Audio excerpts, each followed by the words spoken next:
Kind of the benefit, it's just the thing. Why is there like no air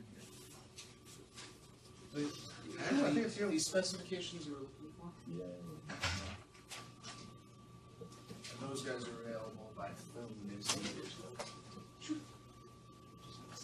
an index. There's good I think there's good documents in there too. And there's some. And there are a bunch more. These are extra more detailed drawings. So those are all the elevations and maps showing everything that's going on, where it's going. Where is it? You could probably ask when we call them. Oh, there you go. That's probably fine. I can explain it orally, but You ready? yeah. No, we're recording already. We're live.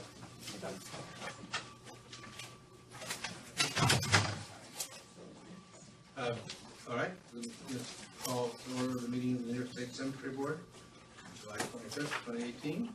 I'm Mark Patton, the designee for the Secretary of State, Rosanna Rosado. Paul Ambrose, representing Commissioner Howard Zucker of the Department of Health. Jill Faber, representing Attorney General Barbara Underwood. Alicia Young, Associate Accountant, Division of Cemeteries. Tony Malone, Counsel to the Cemetery Board. Louis Polishuk, Director of Division of Cemeteries. Okay. Josh, you work for us. I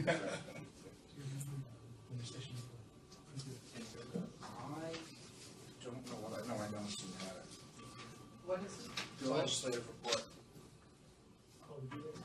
Do you have it on your? You don't have it on your device? It's on. You usually have it. All right, so I don't think I have any particular opening remarks. It's we've got probably some good things on the agenda for us to discuss. Nobody's new, everybody's experienced on the board, and so let's welcome. Can I have us look at the minutes of the previous meeting? The only comment or question that I had was to Mr. Polishuk report that there was no movement pending on pending legislation. Was that Mr. Malone? No, Tommy's not here. Tony was there for that, either for the whole meeting or for that piece, I can't remember. And I had minor edits. Okay. Okay, so a motion to, I'll make a motion to approve the minutes. Jill second, all in favor? Minutes are approved. Good. Tony, do you want to talk to us? He went to get his, so why don't I do the division report first? All right, let's swap around. So I don't have that much to report, except that we are having a very large, we're having a division-wide meeting in Syracuse tomorrow. We have a very long agenda. Part of it is to make sure that we've done a couple of important things internal procedure-wise, which y'all know about already, which is procedure-wise, which is our online reporting system. We've done we have a new database for things, and we'll make sure that everybody knows how to use all that stuff. We also have lots of things going on. I'll just give you some examples, because we'll probably have a report out next month. Some examples are, we're going to go over our new procedure for getting things to you guys, to make sure that they get to them in timely fashion, well edited, and adequate time for council to review them, and subsequently for y'all to read them, which seems to me to be a very sensible thing to do. And thanks to the chair and to Mr. Beamsden for cracking the whip to make sure we actually do that. We're also talking about a couple of recurring policy situations, like, for example, reorganizational meetings, situations where cemeteries are expressing a possible desire to convey to a town, and things we can do to try to help them. Our job one by statute is to ensure that cemeteries are run on a not-for-profit basis and do not become a burden on the community. So in the not becoming a burden on the community, our goal is to come up with a better drill for initial conversation about things we can do to say, hey, listen, before you go ahead and do that, let's talk about X, Y, and Z, and I'm sure I will have much more to report after we have this meeting. Okay. That's really all we've got right now. We do have some personnel things going on in the division. We are going to be losing 2 out of 3 folks in our Buffalo office through retirement, working on replacements as we speak. But in case, I know we will have Sam, this is probably our last opportunity to thank Sam in absentia for his 41 years of service to the division. And we will have more than ample opportunity to thank Cindy Craig before she retires in September. So I'll defer on that. Okay. What? Oh, yes! Thank you, Alicia. Come August 9th, we will have a new secretary for the division. Not a new secretary of state, a new secretary for our division, which, contrary to the title, is more of an office administrator function than a secretary function. And we're pleased, can I say the name? Yeah, he's officially it. So we're pleased to welcome back to the Department of State, Mr. David Jacobson, who I know some of you with a long history in the cemetery business know it's not that David Jacobson, it's a different David Jacobson. As a former employee of the department, he took a promotion to another agency, and we, and I think the department, are very happy to be getting him back. So y'all will meet him next Especially time. Alicia. And Chad. Okay. Anybody have any questions of Lewis for his division report? Okay. Back to Tony Melillo with the legislation and regulations. Yep. So, 2 bills passed both the Assembly and the Senate. There was action on other bills, but since the legislature has ended their session, nothing's going to happen with those bills. The 2 that passed both causes, it's number 11 in the report, Assembly 5784-B. This prohibits the construction of any mausoleum or columbarium in the cemetery where the mausoleum or columbarium is the only form of interment, where they don't have burial grounds. There's some exceptions, but that's generally what the bill does. So that's making its way to the governor's desk. And the other one is the last one in the report, number 21, Senate Bill 7835-A. This was quite a lengthy bill, but the summary really doesn't do it justice. It would require cemeteries and the cemetery board to give municipalities advance notice when a cemetery is heading towards abandonment. The cemetery board would have 60 days to report the cemetery's finances to the municipality, and at that point, it requires certain steps to prevent abandonment, avoid abandonment. It also allows the municipality to require the appointment of a receiver if the property is not in a condition that the town can just simply is ready to accept. And it allows the municipality not only to make an initial application, as we always do, for abandonment funds, it allows it to come back 25 years later for additional abandonment funds for buildings and structures. That's an entirely new concept. So that also is making its way to the governor's desk. Okay, that's it. So question, in terms of allowing receiver to do, like, it's just the municipality that has the authority to do that, or is it the division of the It board? requires the cemetery board, I don't have the exact language in front of me, but it requires the cemetery board to appoint a receiver at the request of the municipality. So the municipality requests it, and the board is required to comply with that request. Now, obviously, the board itself can't appoint a receiver, it doesn't have that power, so I have to go to the Attorney General and ask OAG to make application. I don't see how anything in there would affect our ability to ask you to represent us to go to court to get a receiver when it's abandoned or not abandoned. So it's not, in other words, there's nothing that gives an exclusive, the municipality the exclusive authority to determine what that, it doesn't usurp any of that. It requires, the language is, I'm pretty sure, that it requires the cemetery board to appoint. Okay. Now, whether that's interpreted as requiring the cemetery board to make application of the proper facts, that certainly Right. sounds like a reasonable interpretation. Okay, Right. that was my interpretation, but I didn't. Right. language could have been a bit more clear on that it still has to meet the standards of the receiver, for the effective receiver. Okay, any other questions? I certainly do see an increase in abandonments over time, so it's certainly an issue for us to address. And actually, one of the issues is, like I said, it's a new concept that cemeteries are going to come back 25 years later and see abandonment funds. One of the questions in interpreting this is whether that would take effect immediately, so that a cemetery that made an application 25 years ago, immediately when the bill takes effect, it would come to us and see. It's a question of interpretation. That's a possible interpretation. Okay, great. Right, let's move into the agenda.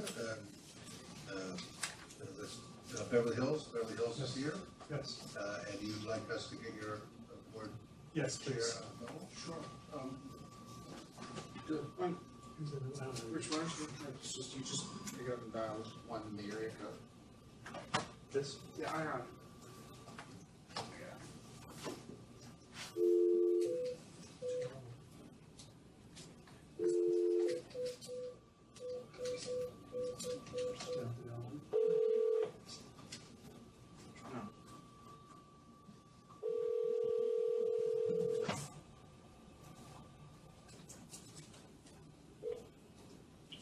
John Welshans?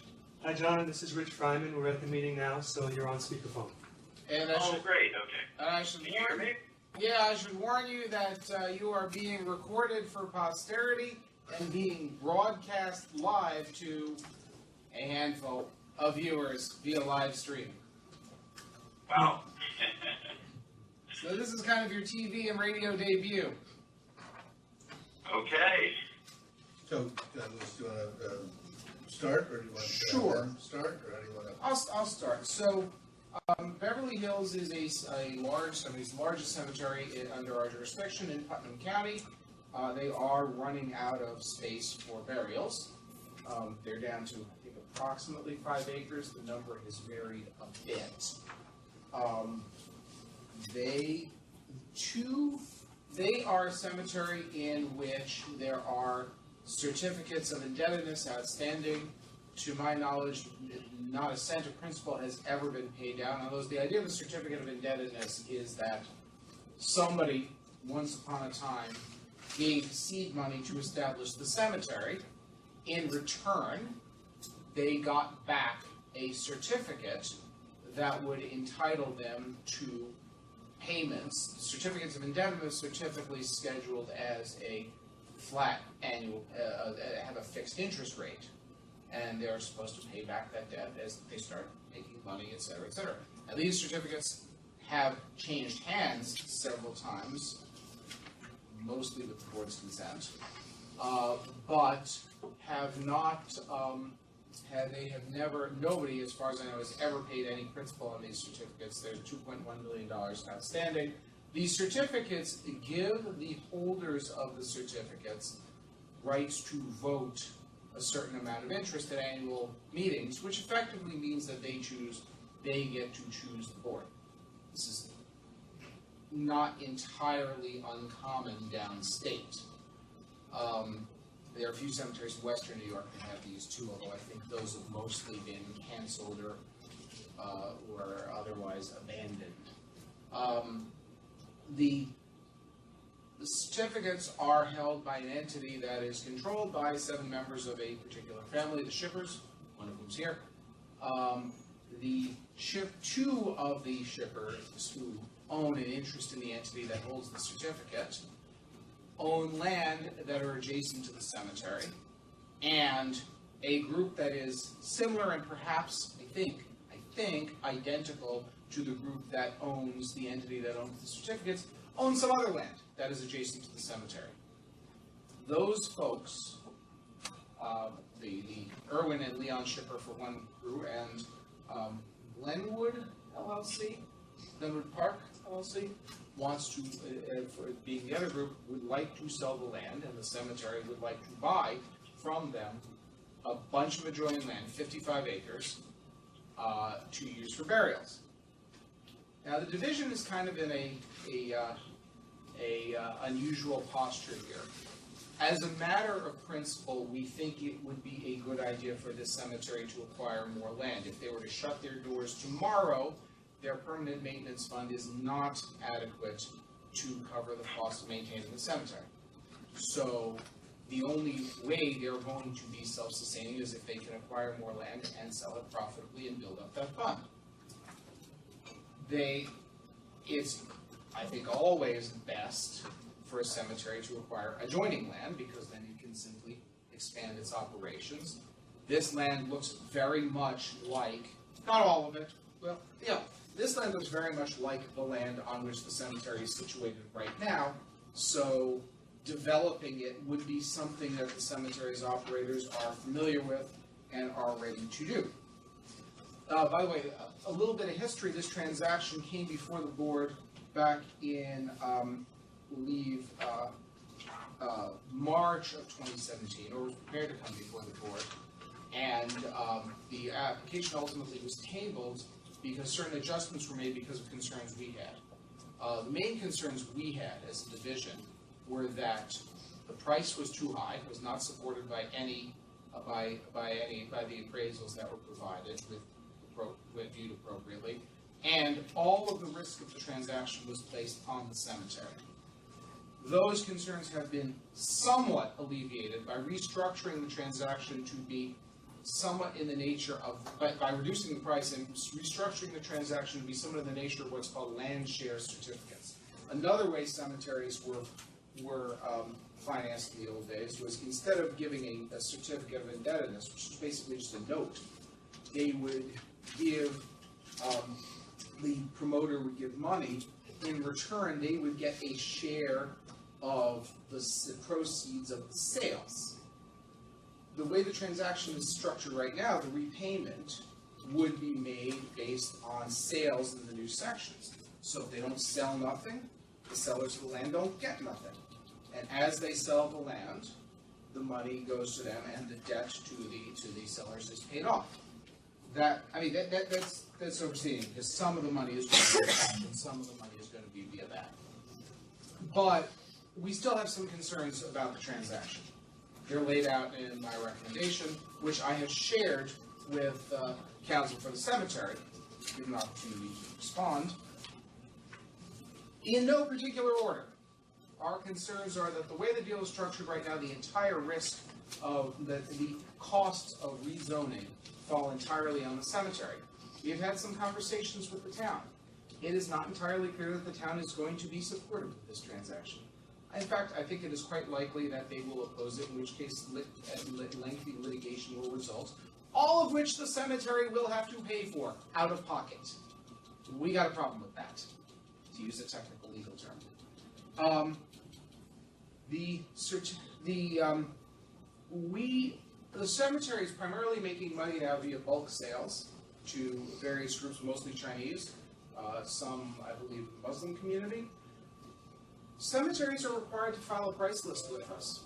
The cemetery is not in compliance with that because these bulk sales are at a price lower than their quote-unquote rack rate, if you will. And they don't have a bulk, they have not had a bulk sales charge filed with us. Now, price lists are different from service charges. We don't review them, but they still have to be filed with us. So we have an issue there of compliance.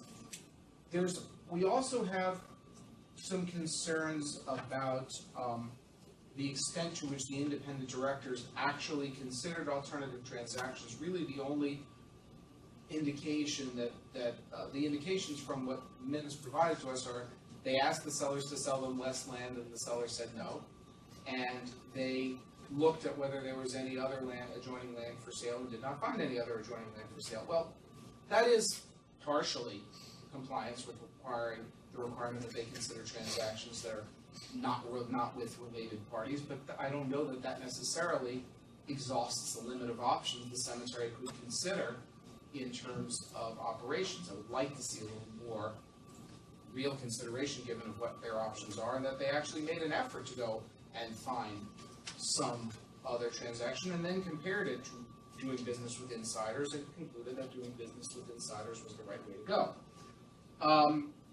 We are concerned that the appraisals provided don't really value the property in any way that the board can follow or understand. Two of the appraisals make a bunch of assumptions about current cemetery operations, then essentially extend those to the land and say, we're going to use an income approach to appraising them, and based on the income approach, if the cemetery makes X number of dollars in its current form, well, if they now have these acres, will make Y number of dollars, so the cemetery is worth Y. That seems to me to be circular. Yeah, I'm not purporting to, the third appraisal does look at comparable sales, but values the property, it treats the best and highest use as if an adult residential community was built in there with a certain number of units. It's not at all clear where those assumptions come from or how different assumptions might actually make it. Whether this I did not get from the appraiser how this particular number of units in this particular use group is in fact the best and highest use. I understand generally that there is such a concept as best and highest use, but generally when the cemetery board reviews transactions, they look at appraisals that are based on what the raw land is worth. Because you can use land for lots of different things. Different buyers may have different abilities to develop land differently. A not-for-profit can do things with land that a for-profit can't, for example. And I would have liked to have seen what raw land was selling for. I tried to kind of back into that. I did some calculations, but I'm not sure that the price is no good, but I really like to see that from an appraiser and not me doing it on the back of an envelope based on data that I have gleaned from a single appraisal that doesn't actually use that method. Because that appraiser, the one that actually did a sales comparison approach, valued the property on a per unit basis, not a per acre basis. And you can always build more units, you can always build fewer units. I don't know what local zoning is, I don't know if they're going to the fullest level. And finally, one other thing, which is sort of a broader consideration, is certificates were never, ever, ever intended to last in perpetuity. They were meant to be paid down.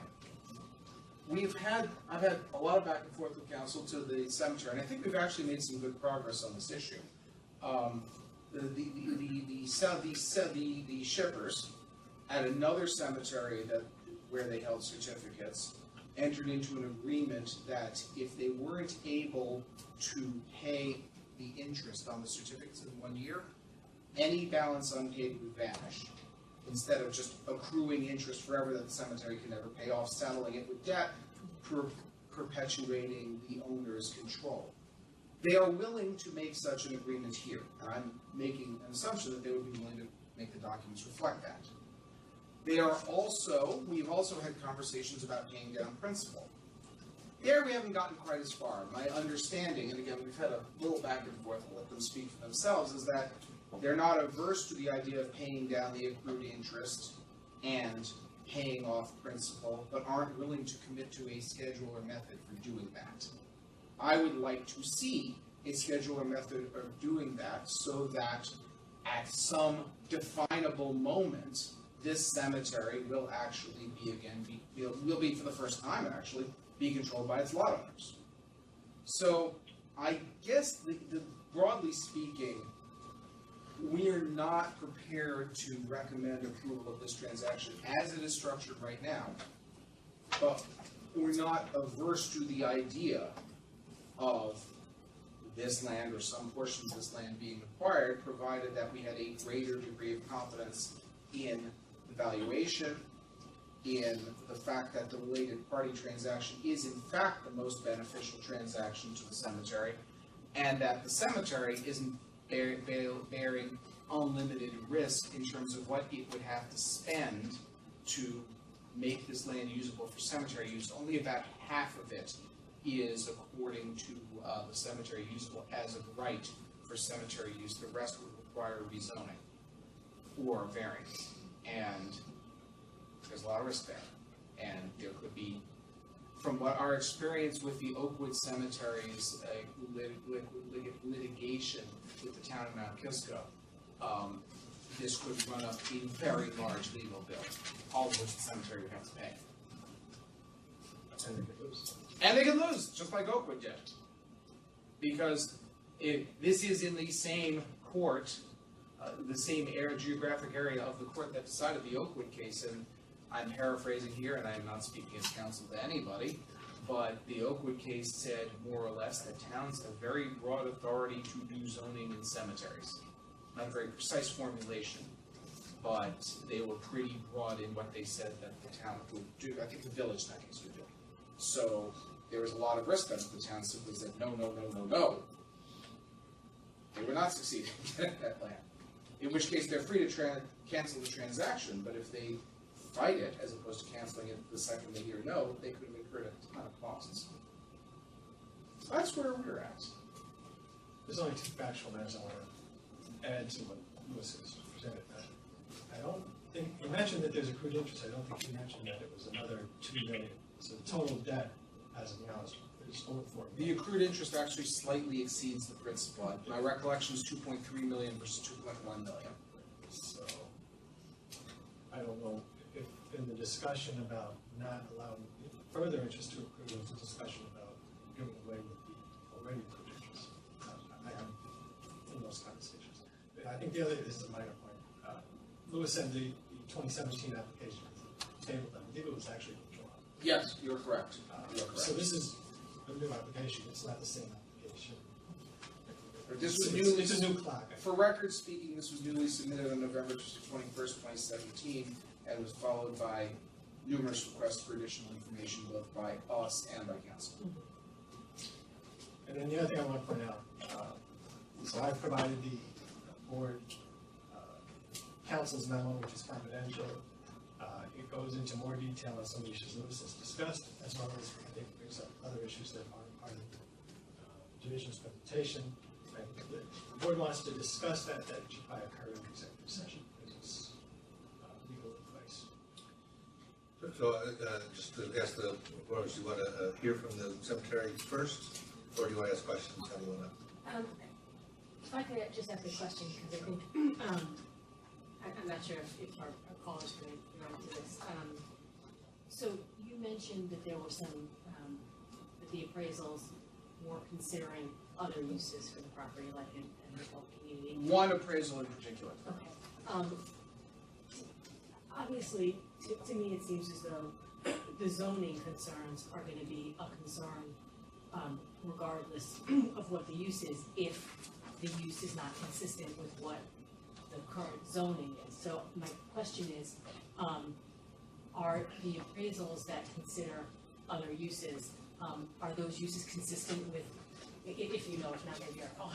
I can address that with respect to the one that did a sales comparison approach, because I remember looking at this, and I wrote in my memo on page 7, HPA, Hudson Property Appraisers, also assumes no cost or risks associated with changing zoning to allow for use of the property, and makes no deductions for cost of development other than a putative sewage treatment facility and road access that would not actually have to be built for cemetery use, but would be required for building a hypothetical adult community on this property.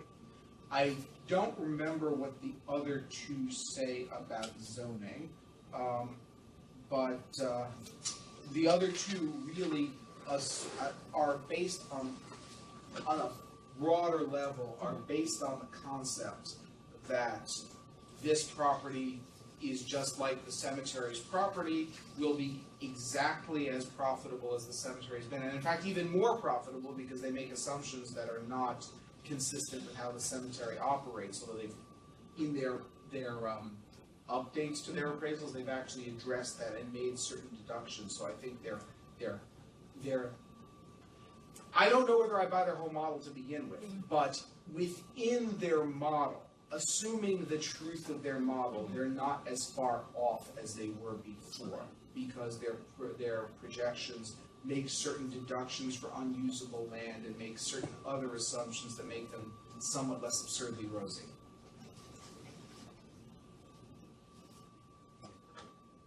Right here with the cemetery. Oh, sure.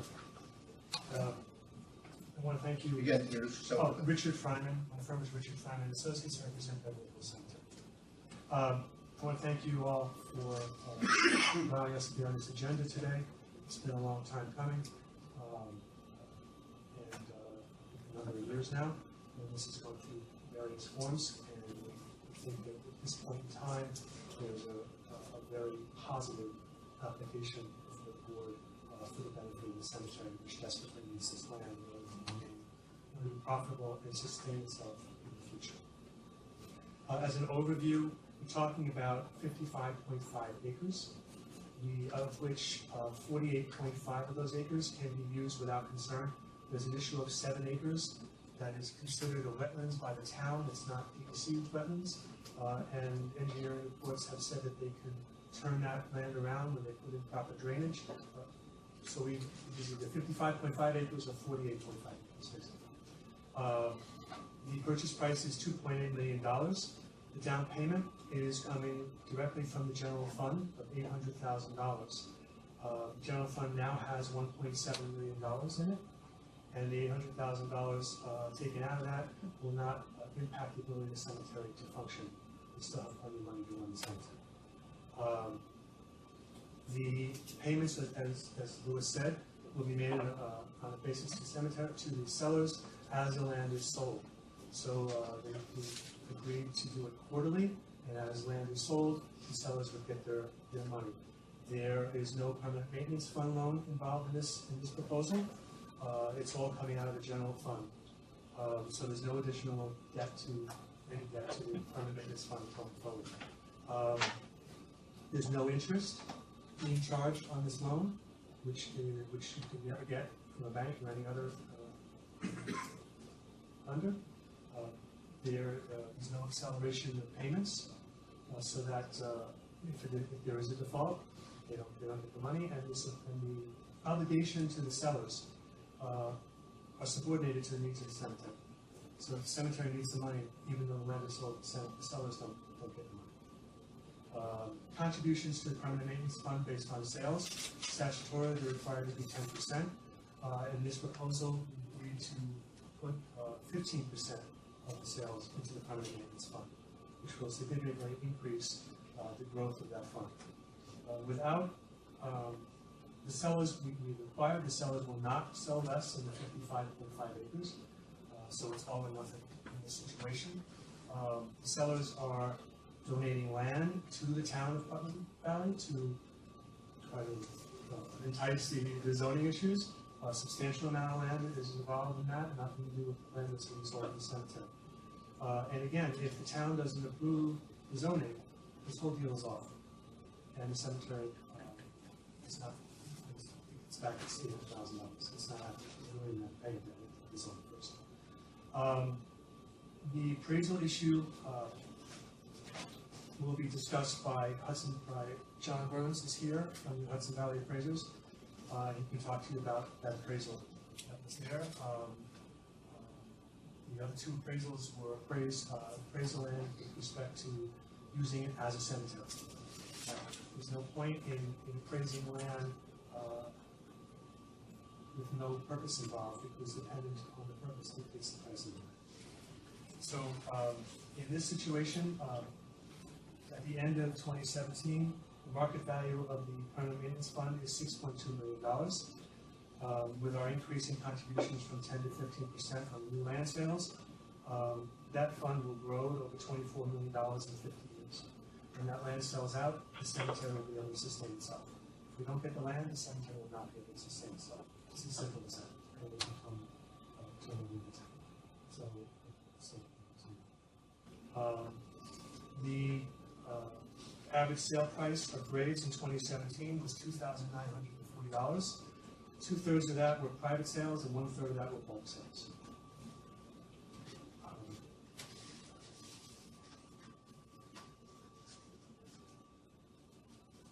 With respect to division's report, I will say that and I'm not gonna dwell on it. The report is filled with some misrepresentations, inaccuracies. It's not, we're not gonna go into that today, it's no purpose of doing that today.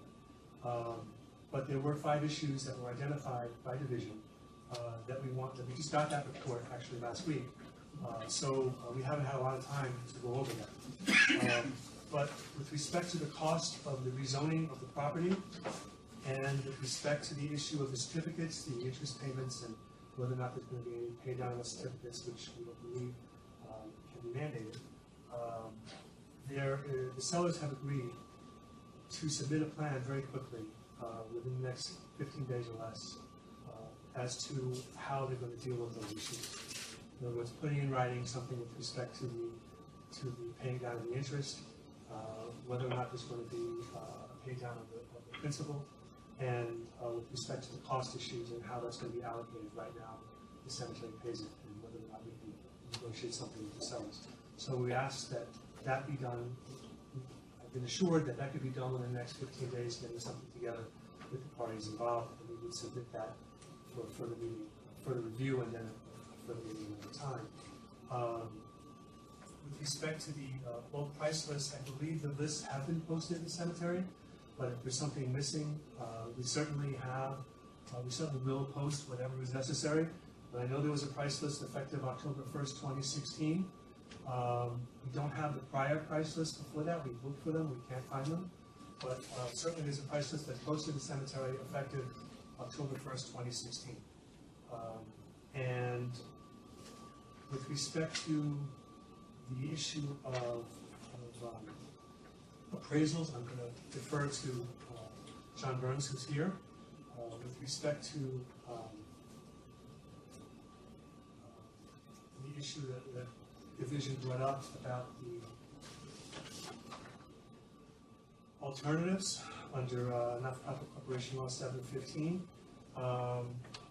Mr. Walshon's chairman of the board can speak to that as well. That's why he's on the phone. And with respect to the, I will say that with respect to the appraisals and the combativeness when it comes to the income approach that's been used, I will refer council and the division and the board to a Court of Appeals case, St. Agnes Cemetery versus the state. The site is 3 New York 2nd, 37, where it discusses the use of income appraisals and the fact that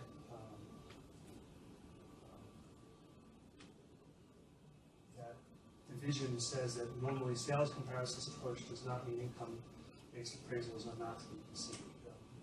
We believe that it is a proper use of appraisal to have an income approach, and there is law supporting that.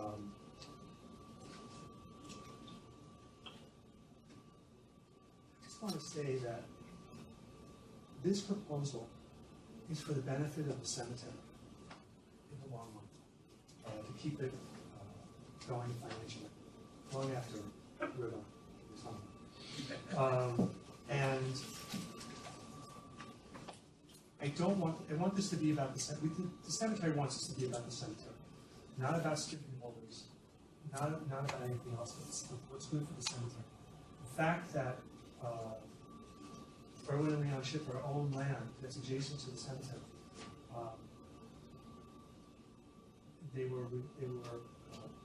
They bought it with the idea that it would be necessary to be needed in the future.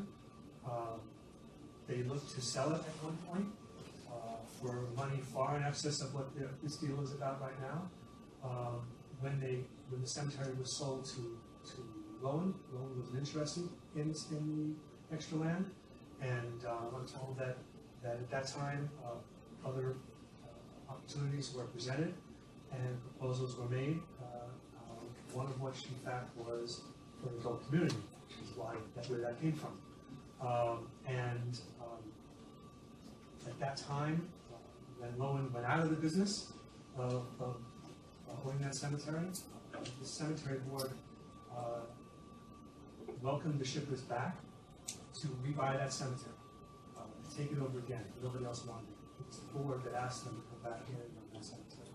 And it was members of the board told that asked the shippers not to sell that land for use for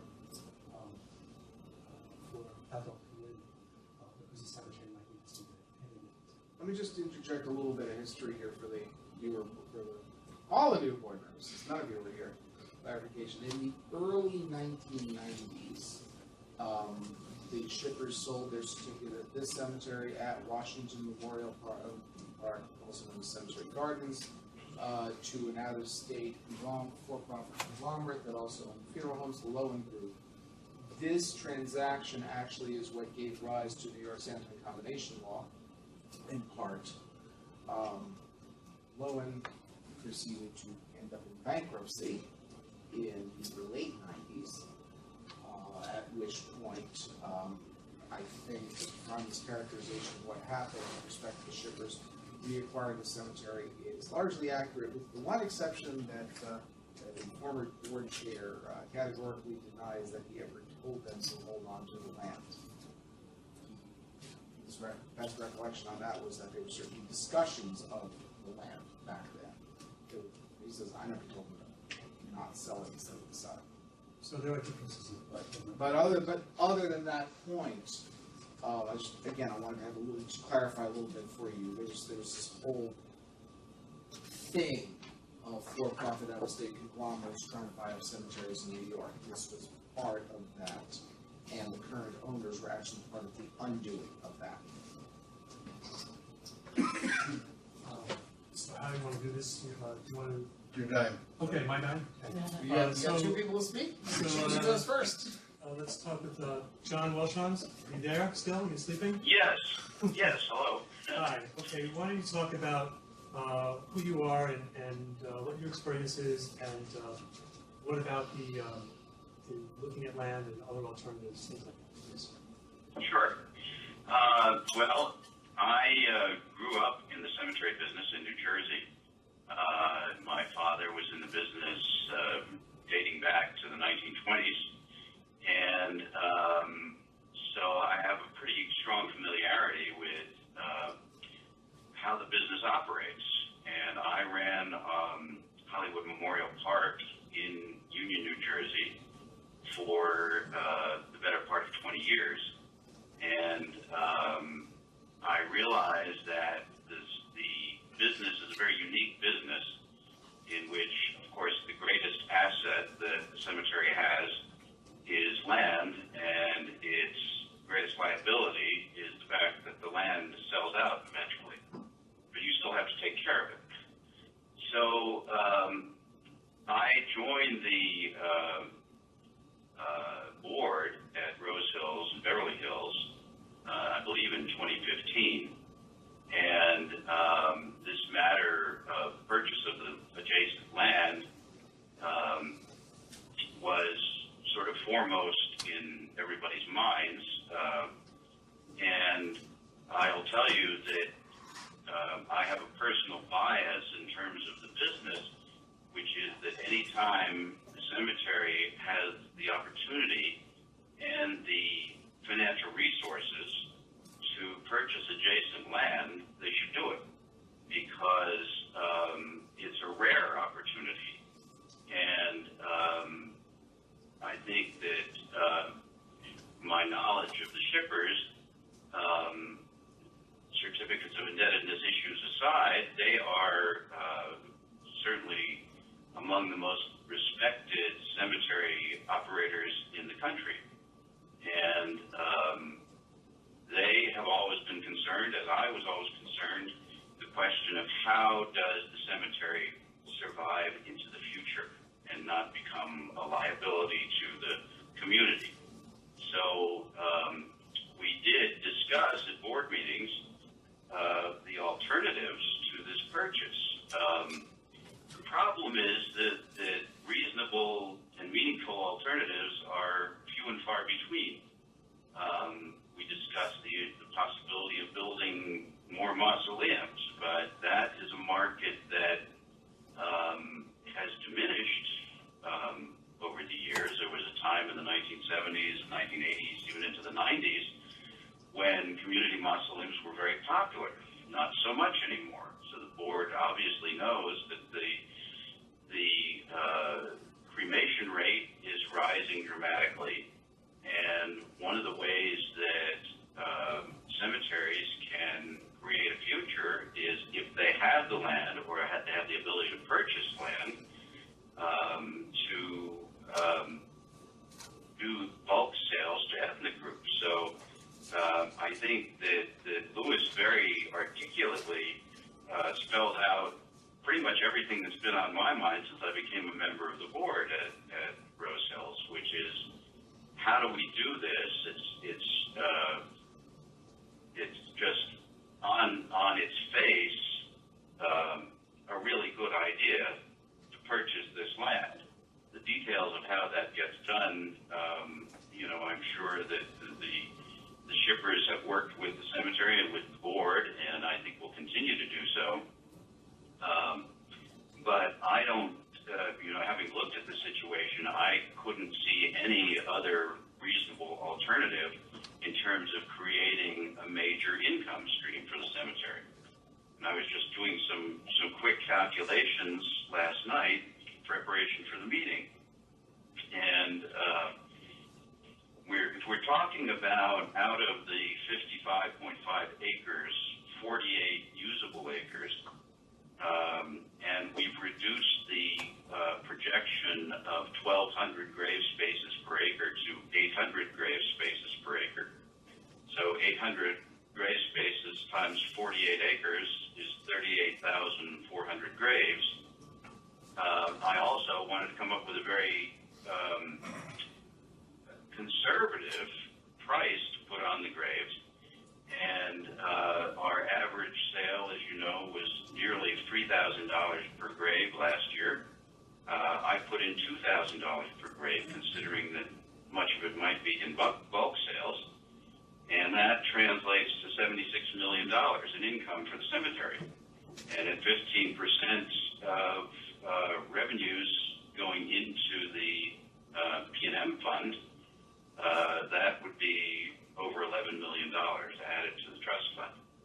So I appreciate the board's concern about considering alternatives and the legal responsibility to do so. We did that, and frankly couldn't come up with anything even approaching the potential that this land purchase gives us. And when you consider $76 million in revenue against a $2.8 million purchase price, seems pretty reasonable to us.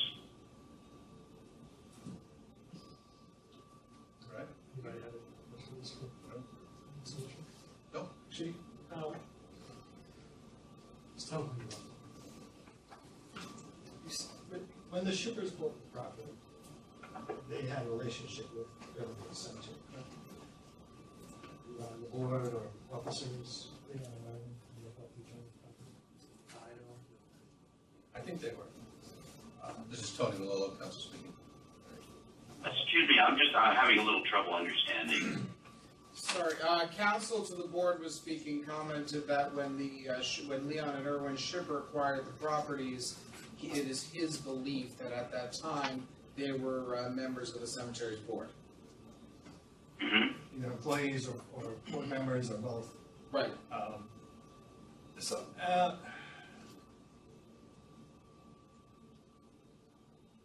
And you said that they bought it with the idea of eventually selling to the cemetery, correct? Okay. That's my understanding, that's what I was told. Right. I wasn't involved in the cemetery. And the gentleman on the phone, I'm sorry, I didn't get your name. John Welshons? John Welshons. All right. You indicated that whenever a cemetery can buy adjoining land, it should, correct? Yes. So I guess my question is,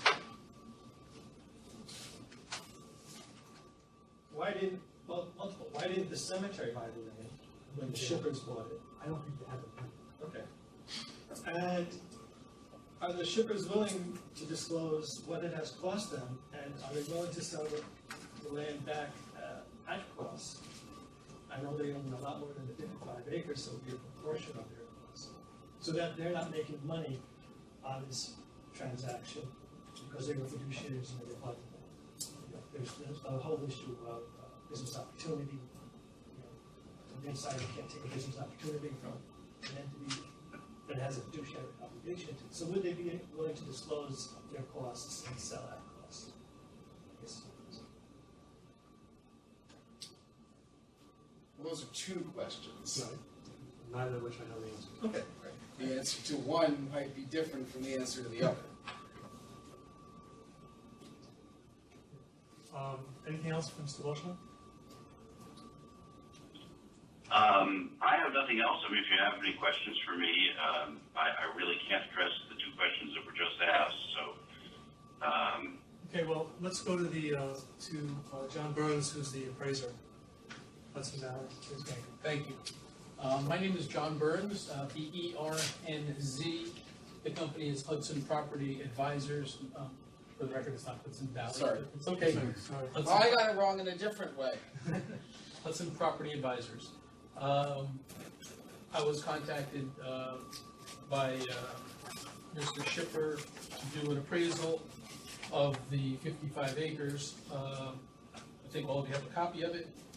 One of the assumptions that I was asked to make in that appraisal was to make it under the assumption that the property had been approved for the residential, adult residential community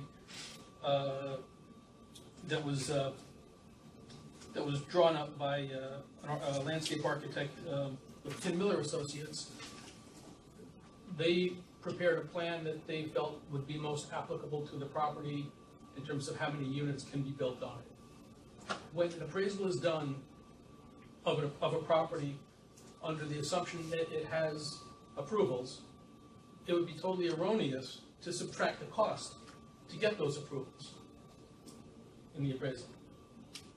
Because that's the whole assumption, is valuing the property with approvals for X, Y, and Z. So when a property like this, under this assumption, is appraised, most common method is the sales comparison approach. We identified several comparable properties that were purchased for that similar use. Some in Putnam, if I recall, there were a couple in Westchester, and maybe Dutchess, I remembered. I know I looked at all three counties. There's very few sales to rely upon to begin with that were sold for that type of use. Those sales are adjusted, the traditional adjustment grid where items of dissimilarities are adjusted for size, location, number of units, topography, all these different things, to come up with a sale price per unit, which is then used to apply to the number of units to get the number for the quote subject property. And in this particular case, in order to develop the property under that scenario, it would have required construction of a sewage treatment plant and a water, well water. So those costs had to be subtracted out to come up with the value as though it was approved. So that's the whole rationale behind why that appraisal came out where it did. Happy to answer any questions on the methodology. Yeah, I do actually have two questions about what you just said. Yeah. Question number one is, suppose you didn't start with the assumption that the project had approvals. How would you value the land?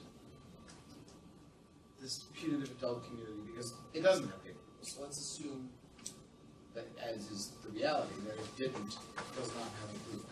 If it did not happen? Correct. I have never given that assignment. Okay. That was no, I'm not asking you what the value is. I know I can't ask you that on the spot. Right. What I'm asking is, very broadly speaking, how would you go about? Well, for the most part, land is valued using the same approach, sales comparison approach. But if you didn't know what its use would be yet, would you be coming, how would you come up with that? I'd have to analyze the property. Okay, so it's not a question you can ask in the answer in the I'd abstract. have to analyze Yeah, it. that was question number one. Question number two, if I can remember it, was, especially in your update, but also in your original property, the property skewed very heavily to properties in Westchester and Rockland County as opposed to Putnam and Dutchess, presumably because there was more property there. I live in Westchester County. I know anecdotally that Westchester County is a hell of a lot more expensive than Putnam, and Rockland, at least for commercial property, also seems to be a lot more expensive, just judging by your numbers. To what extent did, you mentioned that you would adjust for factors such as location. To what extent did that valuation factor in? Okay, so let me answer that. First of all, it's not as though there's 100 or 1,000 properties that sold for this use, and I chose the best ones. I've used pretty much every single one that I can find, okay? And then you have to make the adjustments accordingly. Right, that was, Yes. my question was more about the adjustments. Okay, so let I'm me sure get- you're right about the absence of Yeah, comparable so you products. use what there is. In terms of the adjustments, yes, you're absolutely right that there are price differentials between Westchester and Rockland and Putnam and Dutchess and so on. Absolutely, no question. But there's a big misconception that because a house costs more in Westchester, that every other type of property, it doesn't translate dollar for dollar like that. Like the average house price in Westchester, I couldn't tell you the number, it's probably $600,000 or $700,000, and the average house price in Putnam is, I don't know, 400 or 500. It's a huge difference, but that difference doesn't translate to office, retail, apartment building. It doesn't exactly translate. So same is true with adult residential community sales. Now, there are differences that were adjusted for, and in my appraisal, you'll see there are adjustments for location. I don't remember the exact percentage. I could look up and tell you what they are if you want, but there definitely is an adjustment that was applied. When I did the research, when I'm appraising a property like this in Putnam County, I'll frequently use, the nearby counties, Dutchess, Rockland, Westchester, and because Westchester is so much more densely developed, that's where the sales exist. So if I had more in Putnam County, I certainly would have used them. If I had any in Putnam Valley, I would have used them. But again, you have to use what there is. So I have some questions. You said you were asked to make the assumption that it was approved for adult residential community. Yeah. Who asked that you make that My assumption? client. Who from the client? Do you remember who the individuals you spoke with? Was it Aaron or David? It was probably one of the shippers, but I don't remember which one. So is that who approached the your business for an appraisal? I believe it was. Did you question why that you were asked to make that assumption? Was there a discussion about it? We may have had a discussion, I don't remember the specifics, it was a while ago, but I believe he said something about the property had at one time been considered for that use, and they wanted to have some sort of basis of comparison, something like that. I don't remember the exact discussion. You heard Louis characterize the appraisal as given a price per unit. You agree that that's Yes. correct? Yes. So if the property were 25 acres instead of 55 acres, but had the same number of units, it would still show the same value in your appraisal, correct? No. Why not? I'll give you a better example. What if it was 3 acres, and somebody's buying a property to develop a development like this? Something with more land is obviously going to have more per unit. It's going to be worth more because you have the excess land, you have ability to put in amenities, view, controlling the surroundings. So obviously the price per unit is going to be reflected on the kind of land you have. But, all right. Here, if it was 54 acres versus 55, probably no difference. But 25, or 10, or 5?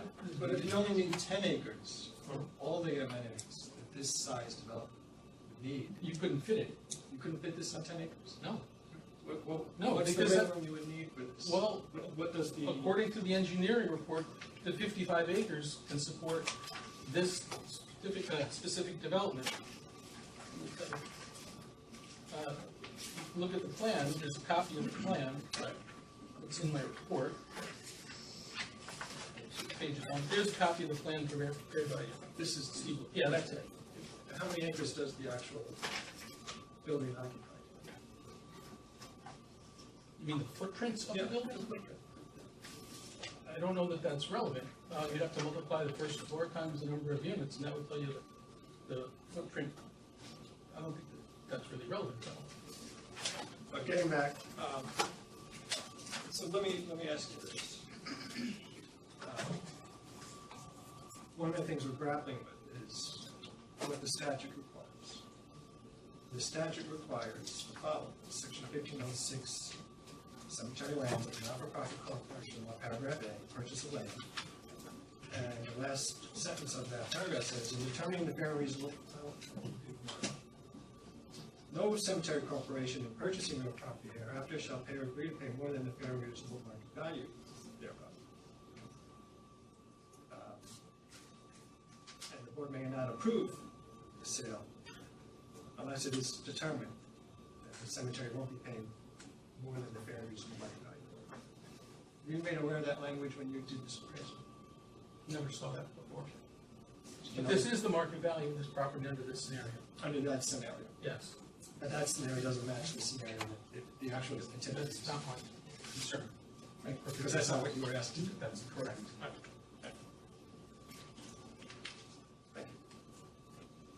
you. Mr. Burns, how many years have you been in the prison? Can't be more than 5 or 10, you're young. I started in this business in 1983. And how many appraisals have you done in that brief time? Approximately? Bigger than a bed box? Couple thousand maybe? In this situation where you were asked who contacted you with respect to doing this appraisal, would it have mattered if, did it matter that it was one of the shippers that approached you as opposed to Mr. Welshans or another member of the board? Absolutely not. The number would have been the same either way. And why is that? Because I've been in this business 35 years. It's a matter of staying independent. And I'm going to make a statement just for the record, and it might sound cold, and my client might fire me for this, but I don't care whether they get approved or not. I have no dog in this fight. I was asked to do an appraisal under certain assumptions. I did the appraisal, and I'll stand by that appraisal. I won't answer any questions concerning the appraisal. But to insinuate that there was a bias is an affront to not just myself, but the entire profession. I didn't mean to say you had a bias. Not at all. Thank you. You mentioned that at the outset you figured in, or discounted the appraisal for the costs that you assumed would be involved in the zoning approvals. How did that process work, and how did you, what did you assume that would involve, and what kind of cost did you assign to that? Okay, that's what I was explaining before. When an appraisal is done of a property under the assumption it is approved, then the costs of getting the approvals do not factor into it. What you factored in instead, if I remember correctly, is the cost of getting the property ready for Sewage, this. yeah, water and sewer. And the separate access. Yes, and in full disclosure, those are costs that I didn't come up with. They were derived by an engineer. Right, and you assigned a cost of 0 to the zoning issues because you started with the assumption that it Correct. was in fact approved. Correct. And what, just for the record, what was your appraisal number at the end? In the updated one, I guess. Yeah. Well, the one I have here is 3,465,000. Was there a newer? That was 3,465,000. That was done September 6, 2016. As I sit here, all three appraisers gave us an update as of the beginning of this year. Not all of them had the price actually changed, and I can't recall which one is which, but we do have those records. We have the updates and the original appraisals.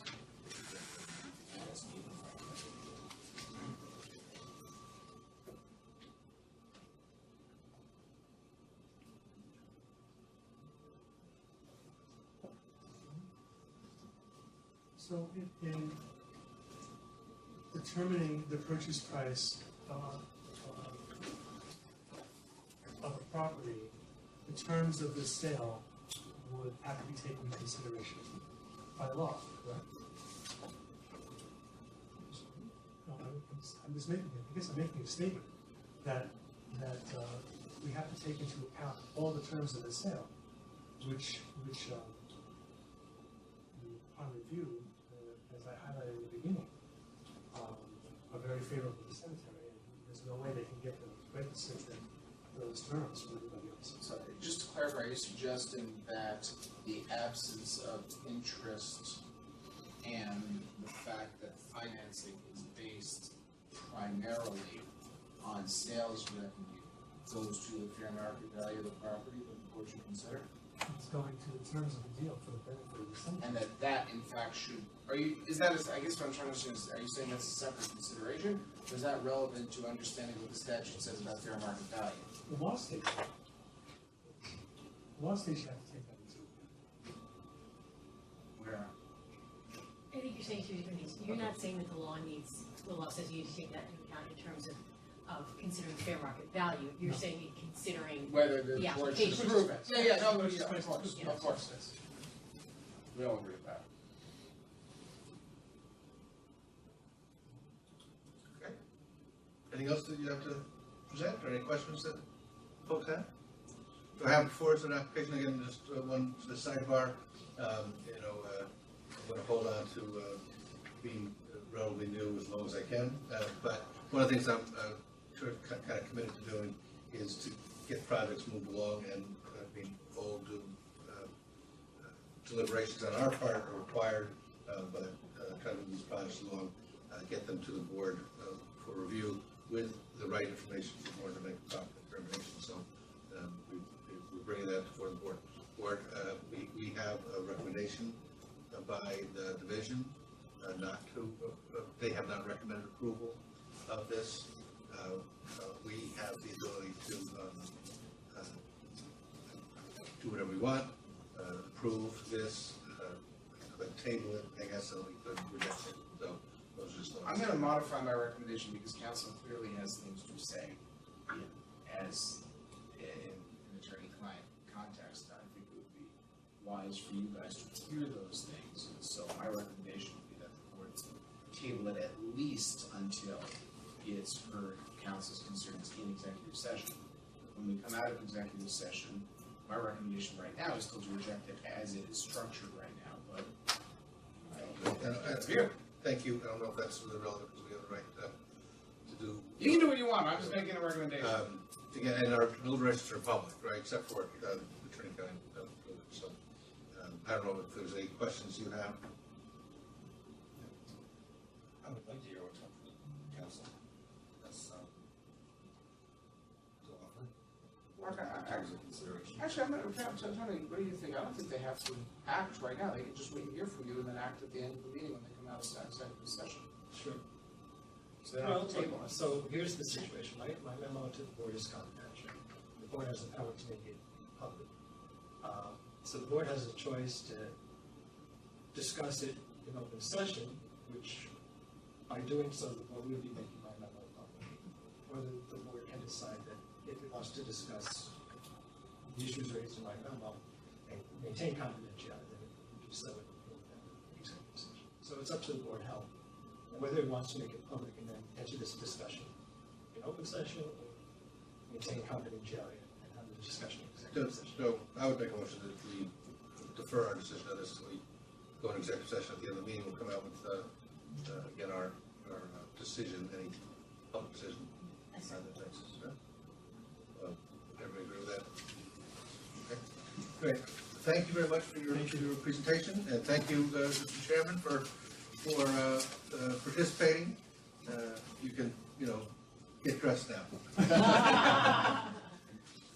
All right, thank you. Thank you.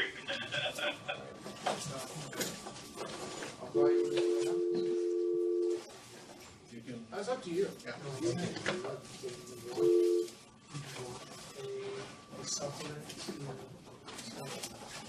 That's that. Your issues, I mean, That's that. what I said at the beginning was there are issues that Lewis raised that we're willing to get back to them on. I just couldn't do it right now, so I don't know how you So want one thing to think about when you come out of executive session is that they've offered to answer certain questions. Another possibility will be that after hearing from council, you may have more questions that you want answered, and we can direct that it be tabled until they've answered those questions. Well, I think that makes sense. If we discuss it in executive session, there might be other questions that we have. But to offer you, it probably makes sense to convey those all at the same time. I'll call you. That's fine. Again, thank you very much for your presentation. Thank you. So Can we do, what's called first, where's the agenda, Evergreens, not Vestal? I think that's the way it reads. Oh, it is the way we good, because they're waiting for us. Yep. So let me give them a call.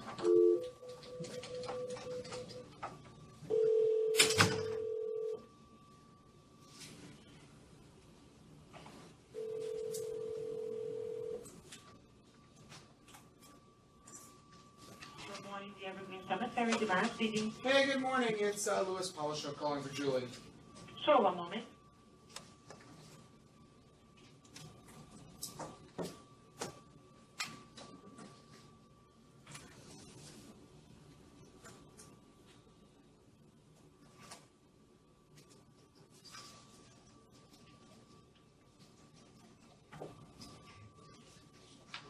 Hi, Louis. Hey Julie, you've got the entire cemetery board here. You are being recorded for posterity and broadcast live to a handful of viewers out there in TV land. Wonderful. We're going to be running long today. No, that's fine, Carolina, right? Just wondering if you're in executive session. Not yet. Not yet. Okay, Where can we find you if we need you? you should be at my desk. Okay. Thanks, Tom.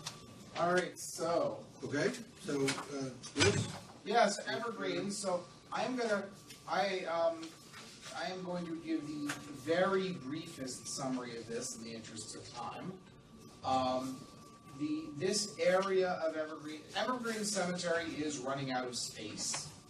This area of the cemetery was damaged during during Sandy. They have a grant. The cemetery has a grant from state parks to do restoration work, which is going to require terracing of the section. They figure that this would be a great opportunity to develop a portion of this section for in-ground burials and use the terracing as a place to install columbariums. We have given you a financial analysis and an investigator write-up, and overall think this is a very good thing for the cemetery. They are going to make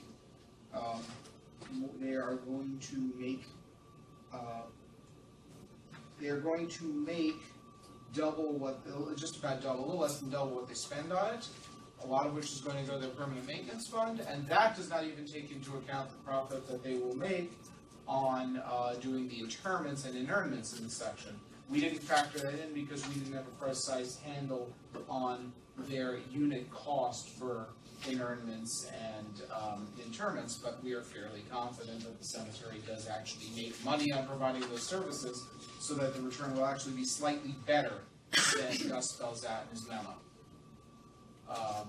So we think this is a good transaction. The one thing that I'll add is that may not be adequately reflected in our write-up is that they have to do the state parks work by the end of this calendar year, by the terms of their grant. So they want to get going on the cemetery-related work so that the contractor can do both of them at the same time and get this thing done. They also have a wait list already of people who want to buy graves there and would like to get going selling them. Cost of this project is what? They are going to spend $1.861 million. And the money comes from? General fund. No PM loans, no exotic sources of funding. And while there are some graves that are close to where they're doing the work, none of them are going to be disturbed by it. Since they put up the postings required because there's a columbarium being installed, they've received no complaints, but instead have received inquiries about, hey, how can I buy space? Okay, so this is a project vision. We recommend approval. Recommend approval? Yes. Tony, do you have anything to add? Well, just to be clear, it's two approvals, it's a major renovation, Right, and it's a columbarium. correct.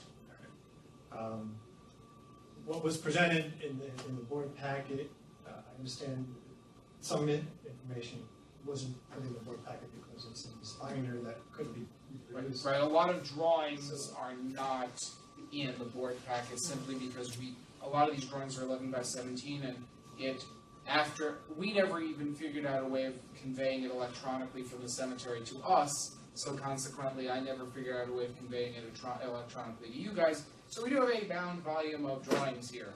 So that, typically when the board reviews a columbarium proposal, it sees what the structure's gonna look like and where it is in the cemetery and how the impact on the adjoining land of having a columbarium placed there. So I would ask that the board take the time to look that over.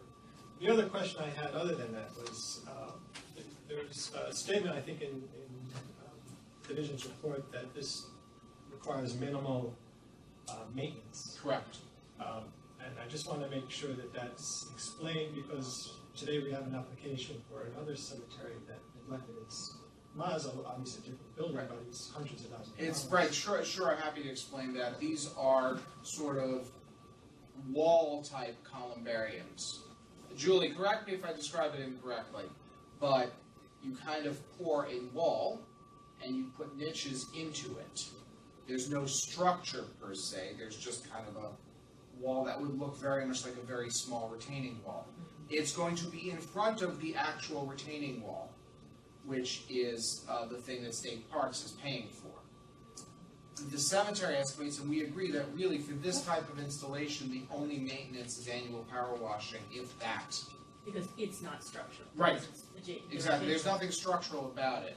And I mean, look, in 30 years, the stone could deteriorate a bit, but the costs of maintaining this kind of unit are negligible. This is similar to installed columbariums in other cemeteries and prefab columbariums in other cemeteries, where really, if the work is done right the first time, and we have a high degree of confidence that that will happen here, they're really, the costs of maintaining it are pretty trivial. Now, for the major renovation, that doesn't really come into play, but the cost of maintaining the newly developed section should be similar to the cost of maintaining any other section of the cemetery, maybe even a little bit less because it's going to be newer and less crowded.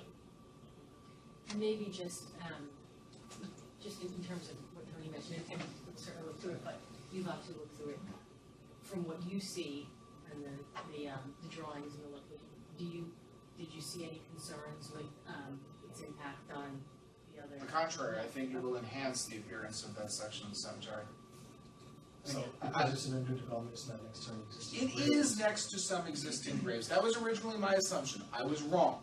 It does abut another section, but that section is not going to be disturbed during construction, and the hillside is going to look better terraced with these wall-type columbariums than it will look now. The SHPO grant terraces that and just, stabilizes it. The difference is then they put a columbarium in front of that, or make that a part of it, right? So it's still gonna have to go out there and stabilize that property. Right. Assuming they're gonna spend the money. Sure. So I don't think the visual is going to be all that different.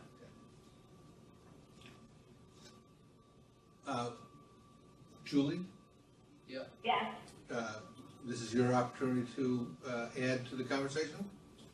Oh, I just wanted to add one thing. I wanted to mention that we were concerned about the timing of the grant because the SHPO people wanted to get this done by the end of the year. We applied to SHPO basically to get an extension on the grant, which they have, I'm pleased to say they've awarded us an extension on this grant that we will have until the end of 2019. So instead of having to get it done by the end of 2018, we just got approval to get this extended to the end of 2019. It will not take us that long to do, but it just gives us a little bit of leeway. Does that change your plans if we approve the project? No. You would go It ahead. won't change the plan. You would go ahead and begin construction or start the process? Yeah, we're going to plan to move ahead with our construction anyway. It'll just give us more time for, planting, doing our implementing our planting plan. We'll be able to have an extra season to be able to plant some stuff in the fall and some stuff in the spring. Great. Yeah, the only thing I should add is that our recommendation is, as always, contingent on their receipt of any required permits from New York City, and we laid out what they believe their permits are. I think Julie, correct me if I'm wrong, I think you've got one of them and your expediter's working on the rest? Our expediter is working on the permitting now, and we don't anticipate having any issues with them, particularly because SHPO has approved has gone through everything with a fine-tooth comb, so we are confident that the expediter will have the permitting done as quickly as we can get the state of the city of New York to do it. Are there any other comments on physical condition or executive conversation or any other issues that come? Well, we reported on that, our view is that the cemetery's in great shape and both financially and physically. I have a question. On the yield analysis of revenue for one of the attachments. You asked me to explain Gus's stuff. I don't know, maybe it's challenging. My question is this, you're assuming that 56% of burials are going to be cremations? Well, that's based on, that's the question best directed to Julie, because it seems like a static analysis, so I'm suggesting that cremations are increasing in percentage over time. Does that affect the income? Cremations are increasing as a percentage over time statewide. That doesn't necessarily mean that will apply in this section.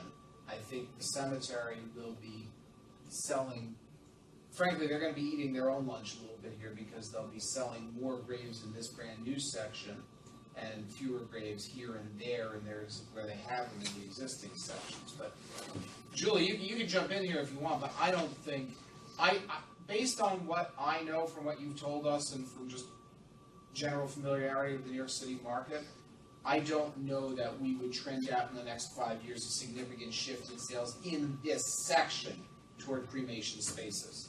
Not at all, and in fact, we have, unfortunately, there's a dearth right now of in-ground burial spaces, which is why we have been going through your reclamation process to be able to reclaim graves, because we have more of a demand for in-ground burials than I actually have space for.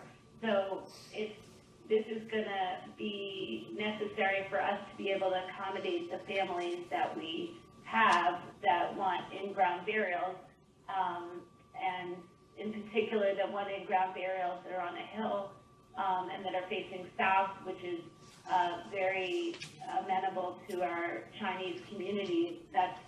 Those are specific specifications they're looking for.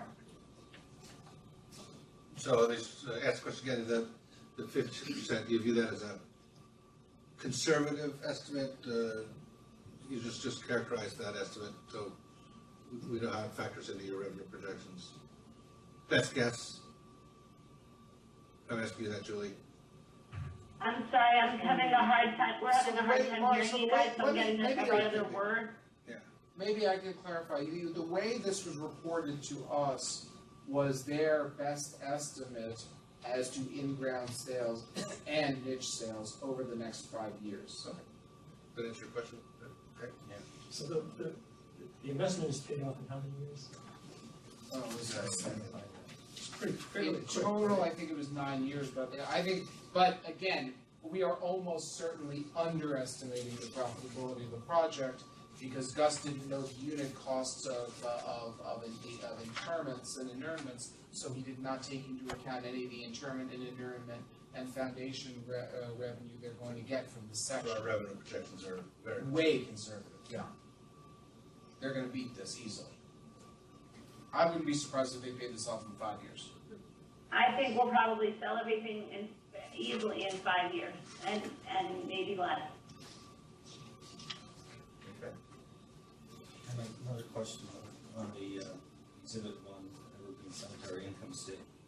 I noticed that the net lot sales, the net lot sales are increasing from 2014 through 2017, and the allocation to the PM funds, are those negative numbers? Is it actually going down? Wait, where? From 2014 to 2017? No, That's not the, wait, where are you? That's zone two. Where are you? Right here. I'm in a different place. This is Exhibit one. Oh, you're on the second exhibit, second page of exhibit one, sorry. Hang on a second. Allocation. So we've got the sales going up. You mean as a I percentage? think those are in parentheses, because it's money withdrawn from general funds to go into.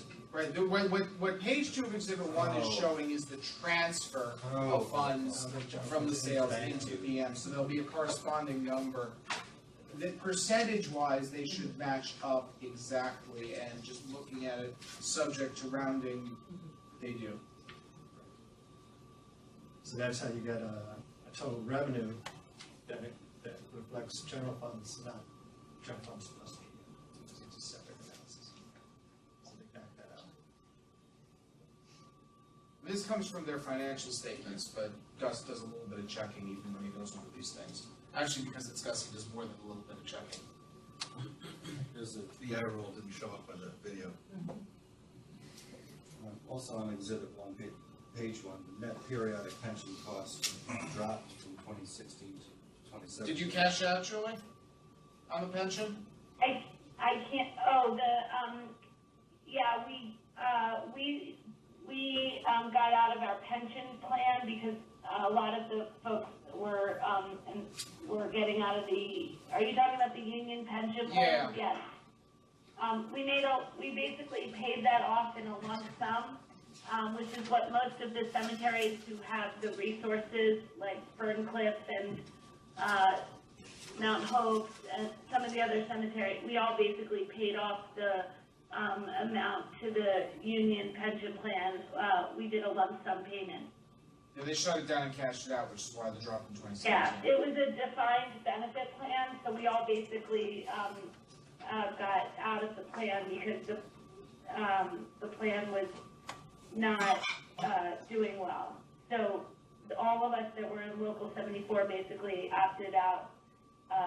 We all got out of the plan. And the cemeteries such as ours that have the resources paid it off because we didn't want to pay the 5.5% interest rate that the union was proffering. Okay. Thank you.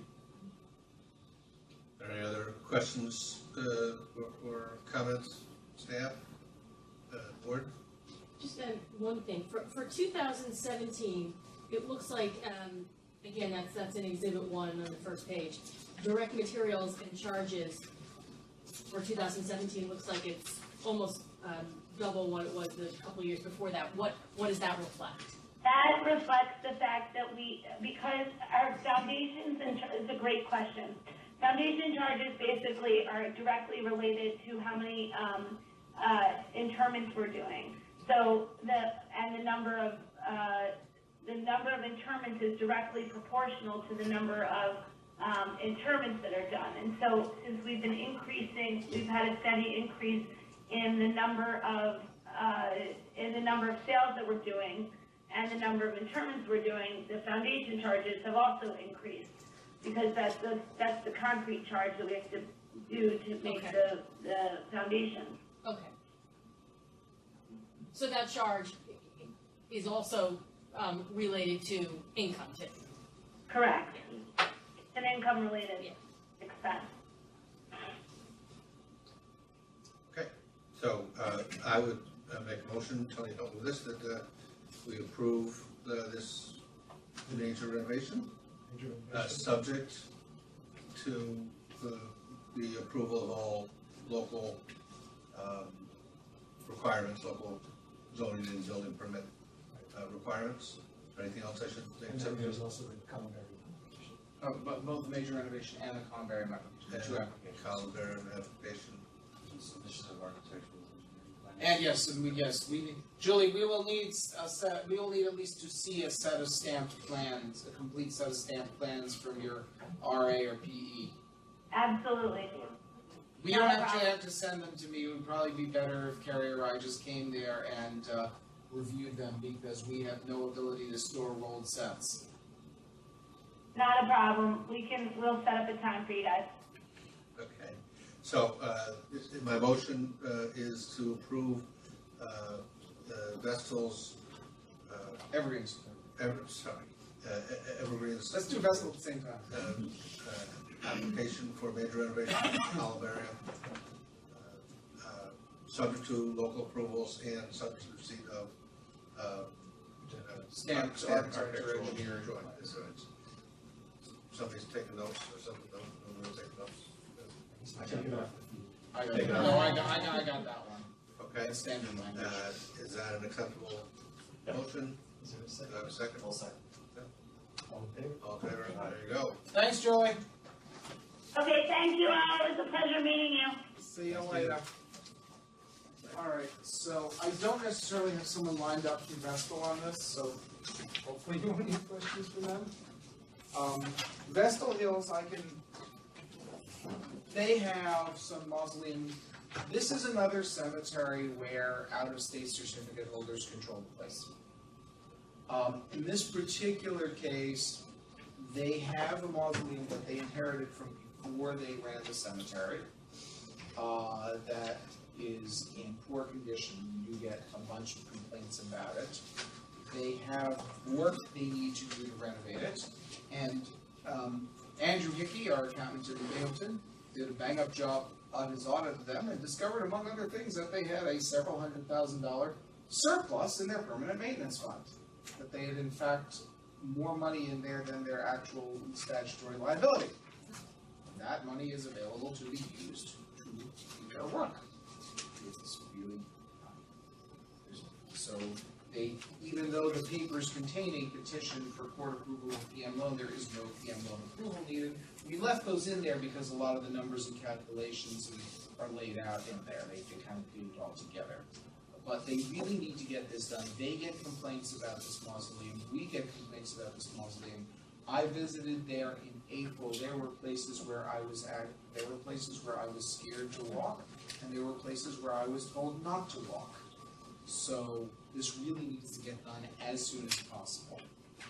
The cemetery has struggled over time. They are now profitable, and they really need to get this done. The one thing I'll add is that because of the out-of-state nature of this, I wasn't able to do an income comparison showing what the people at the insiders make at the cemetery, because mostly what they make comes from related entities, the out-of-state parent corporation, not from Vestal Hills itself. So instead of doing a chart, I simply attached the relevant pages from the 990s so you can see what the executives are making. But bear in mind, some of these rather large-looking sums that they're making are not mostly for their work at Vestal.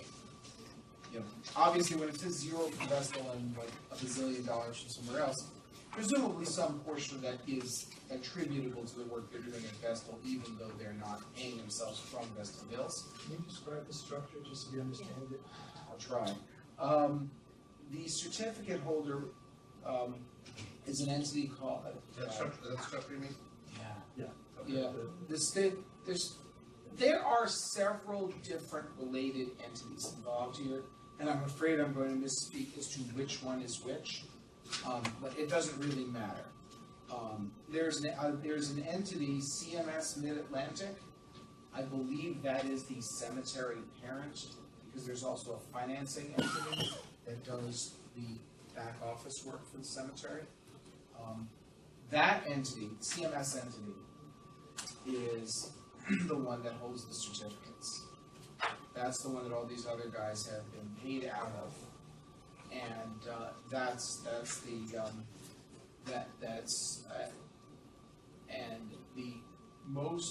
there are some folks who work for Vestal Hills. There are other folks who work for CMS. There is an arrangement in place that was approved by the board years ago on functioning, on how this all functions, and I'm not sure I can describe it better than that.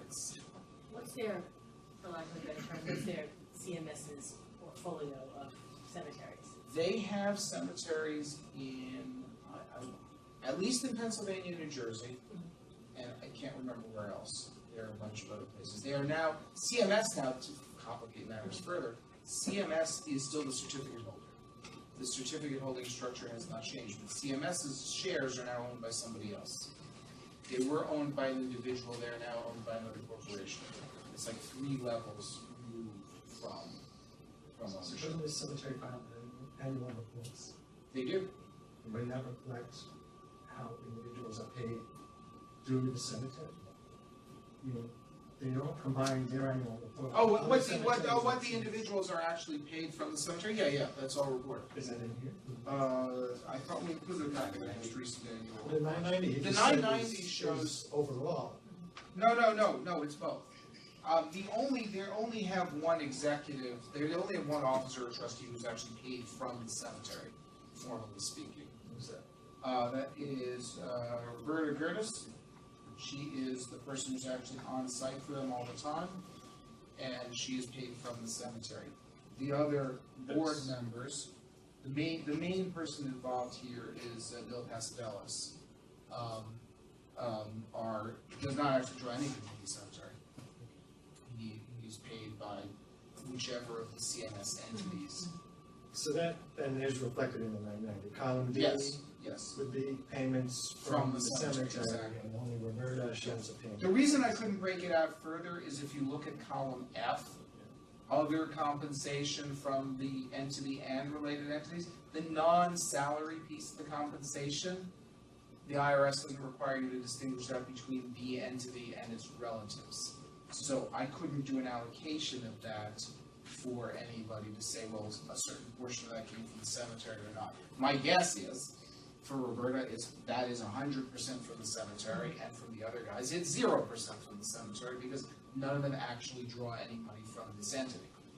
Can you help me understand why there's 2 numbers on column B for each person? Yeah, that is, yes. That gives the hours per week on this particular one, and the hours per week for related entities. That gives the hours per week for the top line for the hours are for this entity, and the bottom line is for its corporate relatives.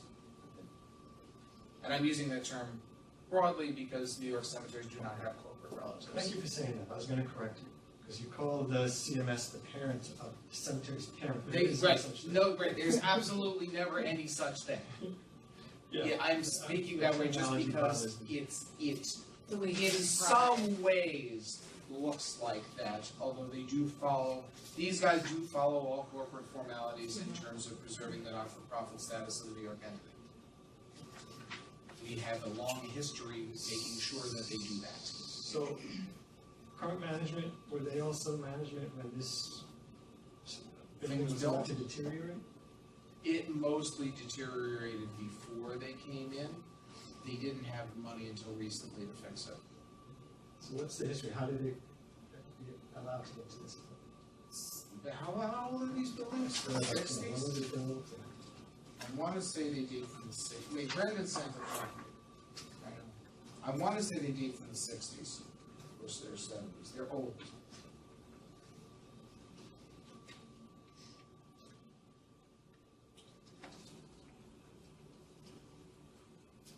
Let me see if I can find Brandon's email.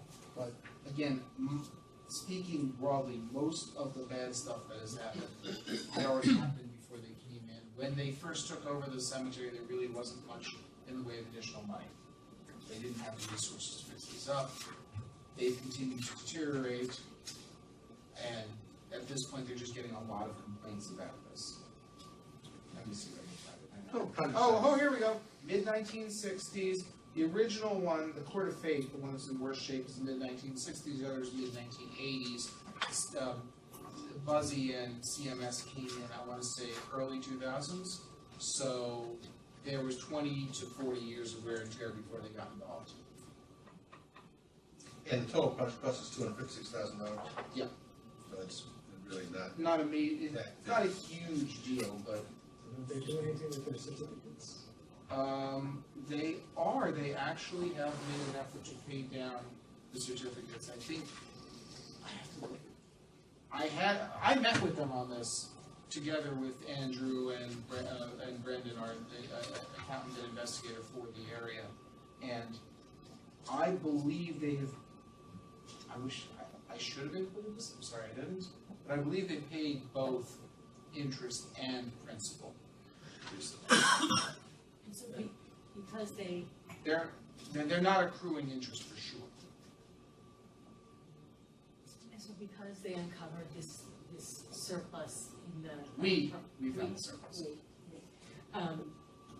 The loan that they were planning to get approved, that they're not. No, there's no, Because they're not recommending approval, they're not asking for a loan, that's off the table. They could have. I would have recommended against it, because they don't need them, they don't need Well, one. Well, if the only way to finance this was by a PM loan, we'd probably give them a more rigorous financial analysis, but the bottom line is this work has to get done. This is an actual safety hazard. And they can fund it. But if they needed a loan, I'd probably be here recommending approving the loan. I think part of what Tony's getting to is the general fund is sufficient condition that they will be able to maintain the properties. So in Exhibit A, you have data from 2013 to 2016. Why don't we have any? Probably because they had an extension of filing their 27 financials. Or I don't recall, like, again, if Andrew could have been here, he'd answer this off the top of his head, but there are cemeteries that are on, especially some of these oddball ones can be on, where there's an out-of-stater involved, can be on a fiscal year, not calendar year, in which case it might not even be due yet. They're not non-compliant, that's not the reason we don't have 2017. If we don't have 2017, it's either because we gave them an extension, or it wasn't ready back when Andrew did the financial write-up, which shouldn't be the case because he just did this, or that is not due. Are they required to be in compliance? Generally speaking, we're not going to recommend board approval unless they're either A, in compliance, or B, if they're out of compliance and come up with a plan to get in compliance to whatever they're out of compliance with. That's sort of a broad statement here.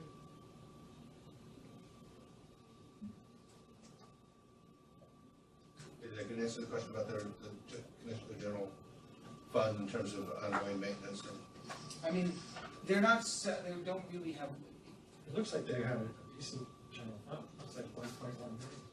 Right, I mean, maintaining these once they're fixed is gonna cost a heck of a lot less, now that they're solvent, than trying to get them up to speed. But Tony's making a point, they were unable to maintain them, and so, and I agree, once you've got something that's repaired and new, the instance of repairs goes down, buy a new car, I get that, but you also do it, there's some ongoing. I have no problem with raising with them the possibility of designating a certain portion of sales revenue for mausoleum maintenance. Having said that, these are old mausoleums, they're not really actively selling here. They may have a spot here or there, but it's not like these are major places where these ones are. The right way to do this is when you make sales in that mausoleum, you put aside a certain percentage of money to maintain it. But not having done that, they could correct that by using other income to settle.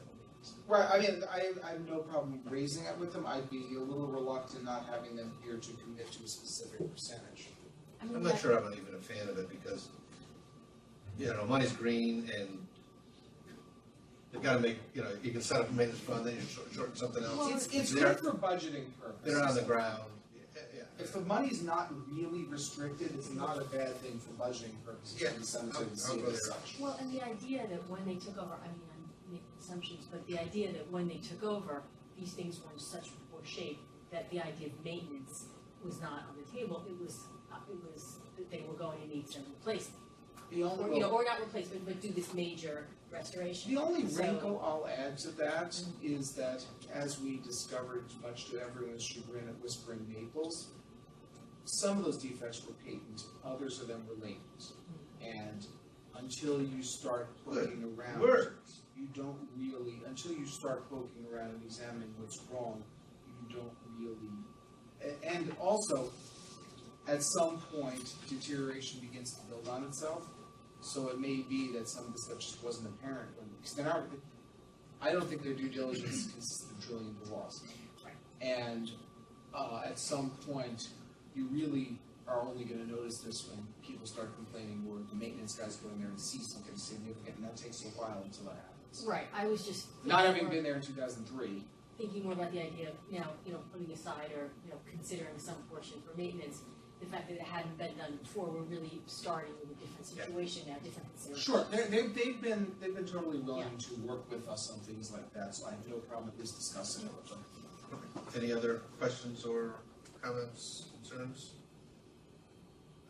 I'll make a motion, Tony, that we approve the application of Vestal Homes for a major renovation of $250,000 if whatever sense is the right number. Subject to local Subject to permits local and our review of those full stamp set of plans. Okay. Since you will be writing down the nice. I'll be putting that in Is the letter that too. all we need? Yep. Right? Is that all we need? I have a motion, I'll make a motion. Second. Okay. All in favor? Aye. Motion is approved.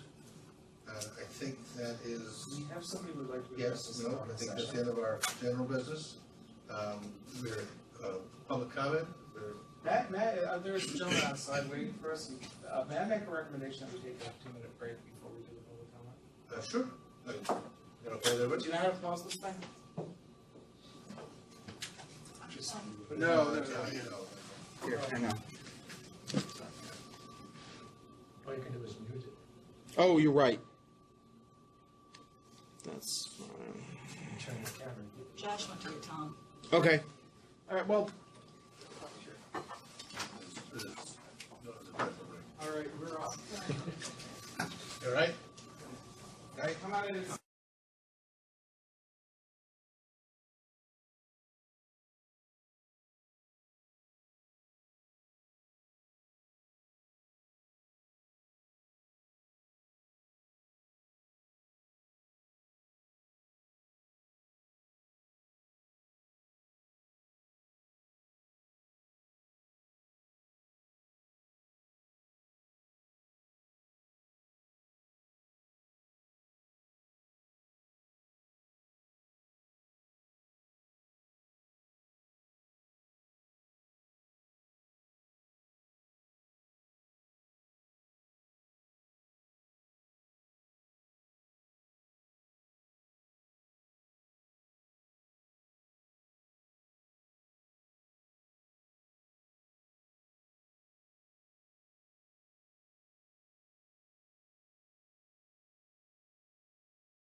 Yes, now we're good. Back on the record, we're here for public comment. Sir? Hi. Introduce yourself. How are you? David Goldstein, representing, I'm at the law firm of Sir Tillman Ballin, Adler and Hyman on Long Island, and my client is Mount Pleasant Cemetery Association in Santa Mauritius. Thank you for having me. I appreciate the opportunity to come in and speak to you all. What Mount Pleasant is proposing to do, and I've been talking and communicating with Louis and Tony Willow for a while about this, is to have a separately organized for-profit subsidiary that would operate a pet crematory. And the separateness is, I think, the fundamental aspect of how the cemetery will approach this. The operations of the pet crematory, the separate for-profit subsidiary, would be the daily operations. The cemetery would have no involvement whatsoever. There'd be a separate entity, separate employees, separate accounting, separate books, separate records, separate management, separate board, on a separate parcel of land with a separate entrance. And the name there'd be separation in the name as well. Mount Pleasant wouldn't be anywhere in the name of the entity or the crematory. They're completely fine with having the operation of the crematory be contingent on the cemetery division's ongoing review and inspection of the separateness. So, this isn't just, this is how we're going to set it up. This is how it will be operated going forward. We, our back and forth, we were informed of 3 potential impediments that were a source of concern. One was whether a nonprofit exempt under the Internal Revenue Code would be able to have a for-profit subsidiary. We've submitted, I'm happy to leave copies or send you copies, but we've submitted detailed information and IRS guidance that should provide comfort there. And if any of you have heard of unrelated business income tax, in fact, that came from a fact pattern where a New York nonprofit owned a for-profit subsidiary. NYU Law School owned the Mullen Legal Company. And out of that fact pattern, you get...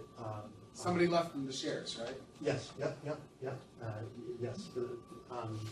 And what was happening was that because the Noodle Company was owned by a nonprofit, the university, the profits were initially exempt from income tax, and that was really unfair for the other Noodle companies. So that's how we got UBIC. And another concern was whether under the not-for-profit corporation law, a New York nonprofit can have a for-profit subsidiary, and that's an incredibly widespread practice. And again, there's lots of documentation on that. That's something you all, if you want to get some comfort, other than me and the documentation I provided, you can certainly check with the Charities Bureau. I was not too long ago at a symposium where the deputy chief of the Charities Bureau, Karen Kupsel-Goldman, stated from the podium with Jim Sheehan, Charities Bureau head, and Alvin Bragg, who's the deputy AG for social justice, within 10 feet of her, that the use of LLCs by New York nonprofits is a widespread practice, and in fact it is. There are many examples, including Lincoln Center. In the materials I sent in, there's a law review article that talks about the YWCA, which happens to be a New York nonprofit, the National YWCA, and it says that over a 15-year period, the YWCA developed a computer software company, purchased a plastics company, started a clothing design line, opened a charter school, operated a ceiling tile business, and invested in real estate in partnership with other investors. And fairly recently, the Court of Appeals. Yeah, right. I'm glad we don't regulate them. Yeah. I wouldn't want to do that audit. Yeah, well, so the Court of Appeals decided a case, the Greater Jamaica Development Corporation, not too long ago, and the fact pattern in that case involved a nonprofit in Queens, the Greater Jamaica Development Corporation, which owned an LLC that was for-profit and operated parking garages in Jamaica. And the Court of Appeals found absolutely no issue with the fact that the for-profit was owned by the nonprofit. The only issue was whether the for-profit would be exempt from New York City real estate taxes, which it wasn't. And then I think the third impediment that was a concern was the anti-combination statute in Article 15 of the not-for-profit corporation law. And there, we looked at that, and I looked at the legislative findings and declarations in Section 1 of Chapter 560 when the law was passed, and the focus, not only is the focus in the section itself, the combination between cemeteries and funeral homes, but in the legislative findings and declarations, the legislature said that its concern was protection of its citizens, the state citizens, when making important and difficult decisions regarding the burial of loved ones. So that, and clearly a combination between a funeral home and a cemetery is relevant to decision-making when we're having to deal with the burial of a loved one, not the combination between a pet crematory and cemetery. And again, combination, honestly, I think, given the fact that the cemetery is so determined to address your concern by enshrining this separateness, combination is almost the wrong word, because it really isn't a combination. The proposal here is separateness from beginning to end. And I'll be quiet. Let me give you just a little bit of background. Well, let me just make some comments. I appreciate this. This is in public comment, right? So we appreciate that. Board members are free to ask questions, but it's not under consideration. Mm-hmm. We only consider as an entity, and there's no application. So again, any comments, information is informal and not binding. I'd say part of what I was going to say is that we have actually asked the cemetery, the cemetery asked, should we just put it in an application? I'm concerned about the cemetery spending resources, they're going out and hiring a broker, hiring an engineer, doing all the design work involved, doing all the stuff, setting up entities for transaction before we think is somehow essentially a non-starter. I don't want them using their resources for that, which is why I've kind of pushed them away from just putting in an application to do this. There's one fact that's been represented to us that I think is kind of important for you guys to know, which is that the parcel in question that they're talking about putting the crematory on is not, in fact, part of the cemetery's land. It's a separate parcel of land. Right. So they wouldn't be taking cemetery land and transforming it for non-cemetery use. Who owns the parcel? They own it. The cemetery. Not for profit. The not-for-profit owns it as a separate parcel. Right. Do they pay taxes on it? I'm not sure off the top of my head. I'm not sure. But it's been represented to me, I haven't checked the property records, that piece has never been designated for cemetery use by the local authorities. That was something I was concerned about, because if they're taking cemetery land and essentially encumbering it with non-cemetery use, that's a different transaction if it's non-cemetery land. Also, there's sort of I actually had a question, which is, as we learned, as Tony and Jill and I learned over the course of the Abingdon Hill pet crematory, a pet cemetery or crematory, unlike New York cemeteries, have to be not-for-profit, period, full stop. Well, they can be religious corporation, they can be municipal. The one they can never, ever, ever, ever be is for-profit. Pet crematories can be not-for-profit or for-profit. I know council has advice he would like to give the board, which is obviously privileged, and we're not gonna do that in public session unless the board so says. But I wonder whether this might look a little different, and has your board considered the pet crematory in fact being a not-for-profit? Or would that defeat the purpose, because then the money from it wouldn't be flowing back to the cemetery? Is there a way to structure it?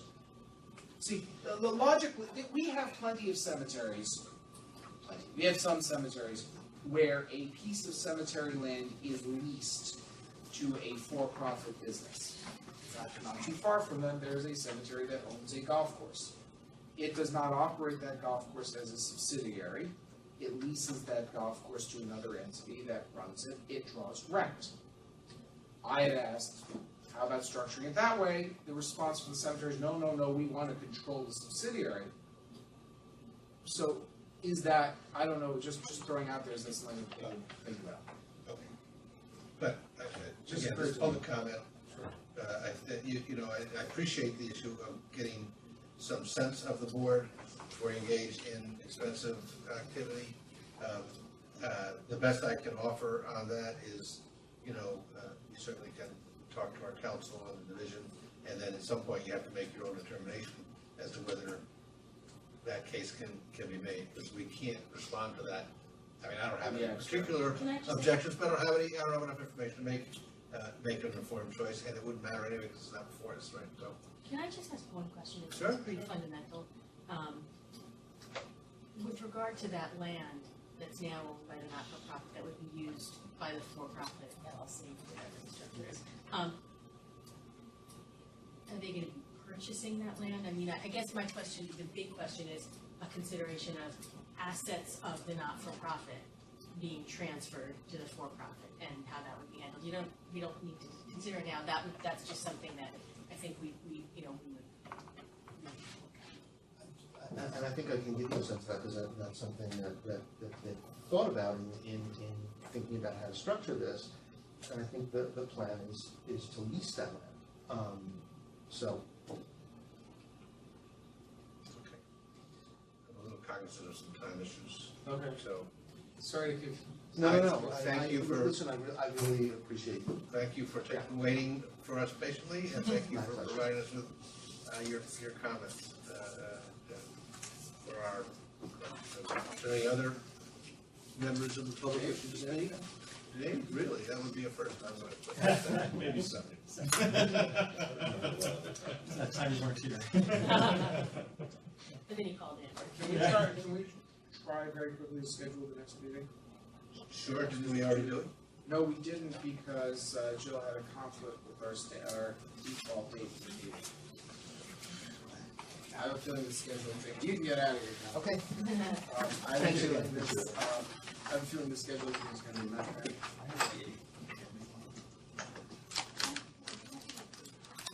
I think this month we have to change. Yeah. The 8th No, is. the 8th comes up pretty quick. The 8th, well, I don't know what we can get on for the 8th, but look, why don't we schedule, if that's what we're talking, if everyone is free on the 8th, why don't we schedule it for then? And if it doesn't look like we can actually get anything ready for you in time, bear in mind that our whole calendar of when we're supposed to get things to you is gonna have to be in advance for a meeting that's soon after this one. We'll have to come up. I have it on my calendar, so I don't have any. Okay, so fine. Right. So we'll do Come up that. quick, and again, And the only it'll probably be a very short agenda to make up for The this only very long downside of agenda. that is, and I'm pushing folks to get stuff in earlier than they have, so that we can get through our processes, get out. There are two things. In a week. There are two things that are close to ready that I think we can get on, it may just be that. So we will, Okay. Well, do you think? next meeting will be August 8th at 10:30. Okay. On live. Deal. No, I was gonna say, and then maybe, I don't know where that falls within the 15 days that council for, where he says. Cutting it close. I know. Let's see, well, let's see. I mean, it can be considered another month, but. Right, can I make a motion, we adjourn to executive session? Do we need a motion, is that? Yes. Go ahead. Second. All in favor? Aye. Close executive session. Get out of here. It's a big button, 2/3 up. Tom's right behind. Right behind. I won't go to figure it out. Those shelters become my most exciting, it's part of my portfolio.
based on the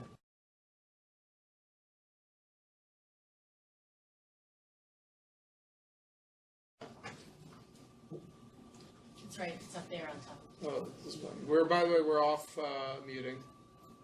There we go. All right, well, if we took the vote to come out of executive session, then we'll come out of executive session. We're back in public session.